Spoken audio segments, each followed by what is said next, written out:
Artisti i njohur Robert Aliaj Dragot ka bërë një reagim të ashpër ndaj shoqatave të bamirësisë që veprojnë në Shqipëri, duke i akuzuar drejtuesit e tyre se janë bërë milionera me parat që qytetarët i japin për donacione. Gjatë një dalje televizive, Roberti tha se këto shoqata bamirësie që kanë lullzuar në Shqipëri gjatë viteve të fundit u marrin nderin dhe dinjitetin familjeve të varfra, duke ju vënë mbi kokë 4 kamera për një qese mëshire, siç e quan ai pakon ushqimore.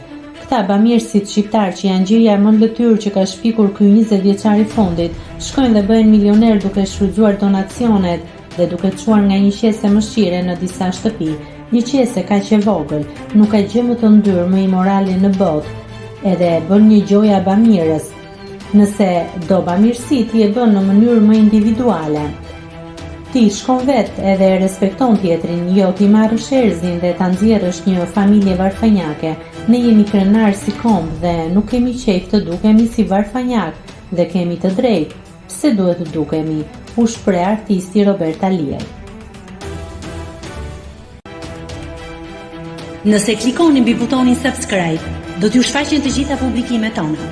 Ju ftoj t'i bëni subscribe kanalit, të pëlqeni videot dhe të lini komentin tuaj.